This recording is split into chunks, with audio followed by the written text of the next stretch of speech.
एक बार की बात है, रतनपुर नाम के गांव में मीठी अपने पिताजी उमेश और सौतेली माँ रमा के साथ रहती थी। उसकी सौतेली माँ उससे बहुत काम करवाती। मीठी, कुएं से पानी लेकर आओ। हाँ माँ, अभी लाती हूँ। रास्ते में धूप से बचने के लिए वो एक लीची के पेड़ के नीचे खड़ी हो गई। तभी उसका ध्यान लीची के पेड़ की तरफ गया। लगता है इसको पानी की जरूरत है। मैं आज इसमें थोड़ा पानी जरूर डालूंगी।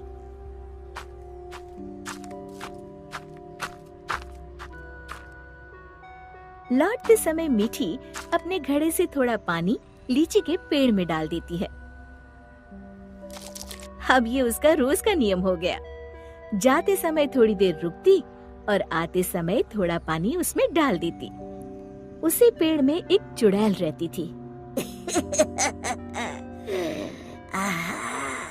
इतना ठंडा और मीठा पानी बड़े दिनों के बाद मिला है।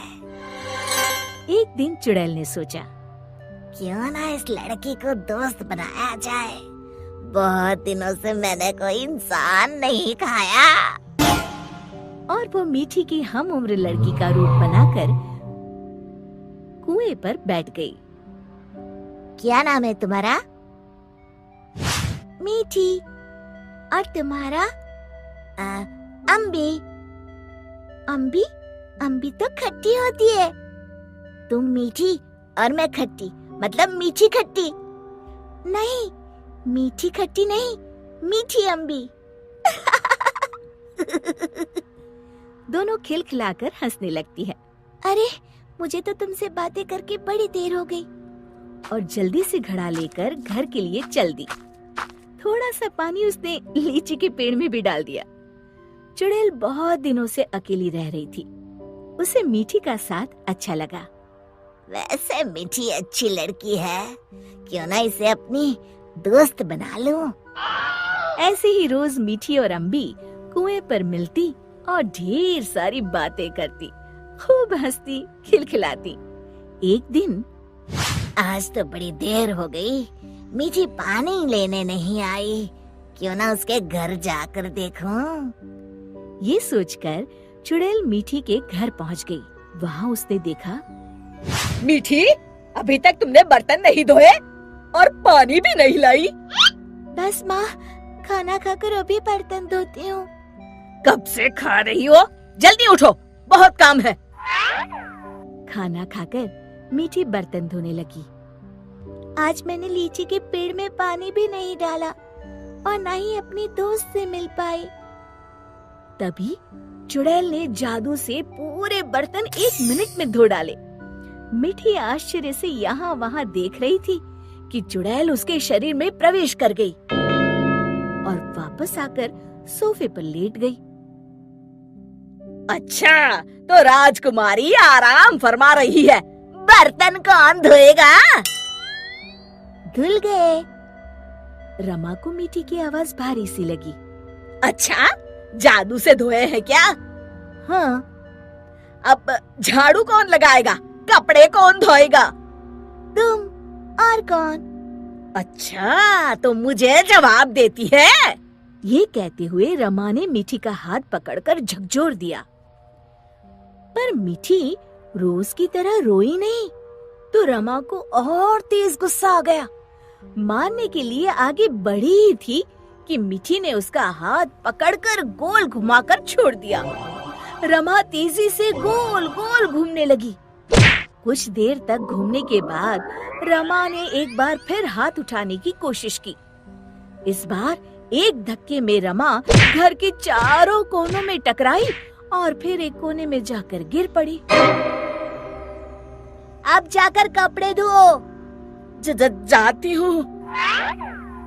वो आराम से सोफे पर लेटकर टीवी देखने लगती है।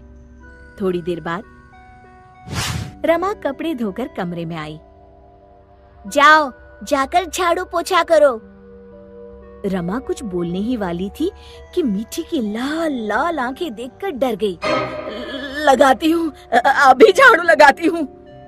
इतने में मीठी के पिताजी आते हैं। उन्होंने पहले कभी रमा को काम करते हुए नहीं देखा था। रमा, तुम काम क्यों कर रही हो? मीठी कहाँ है? रमा जोर जोर से रोने लगी और उंगली से इशारा किया जहाँ मीठी आराम से लेटी हुई थी। मीठी, मैं क्या देख रहा हूँ? मीठी के पिताजी उसका हाथ पकड़कर उसे उठाते हैं, पर मीठी को देखकर बुरी तरह डर जाते हैं और पीछे हट जाते हैं। ये देखकर मीठी के शरीर में घुसी चुड़ैल जोर जोर से हंसती है।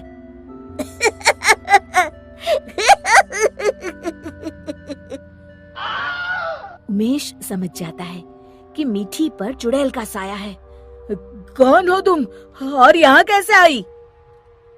तभी चुड़ैल मीठी के शरीर से निकलकर लहराती हुई सामने खड़ी हो गई और गूंजती हुई आवाज में उसने कहा, मैं अम्बी हूँ। क्या कहा? अम्बी मतलब लीची वाली चुड़ैल? हाँ, और मीठी मेरी दोस्त है। तुम लोग उसे बहुत परेशान करते हो। मैं तुम सबको खा जाऊंगी। उमेश और रमा डर के मारे थर थर कांपने लगे। हमें माफ कर दो अम्बी, आज से हम ऐसा नहीं करेंगे। हाँ हाँ, हमें माफ कर दो, आज से हम ऐसा नहीं करेंगे। मैं कसम खाती हूँ मीठी को अपनी सगी बेटी की तरह ही रखूंगी। नहीं, तुम सब झूठे हो। अम्बी को बहुत गुस्सा देखकर मीठी बोली, नहीं नहीं अम्बी, तुम मेरी अच्छी दोस्त हो ना। मेरे माँ पिताजी को कुछ मत करो। नहीं, इन्हें सबक मिलना जरूरी है। तुम्हें मेरी कसम। ठीक है, अभी छोड़ देती हूँ, लेकिन जब भी तुम्हें मेरी जरूरत हो मुझे बुलाना, मैं फौरन आ जाऊंगी। और फिर उस दिन के बाद से रमा ने कभी मीठी को तंग नहीं किया। शिक्षा: हमें किसी के भोलेपन या मजबूरी का नाजायज फायदा नहीं उठाना चाहिए।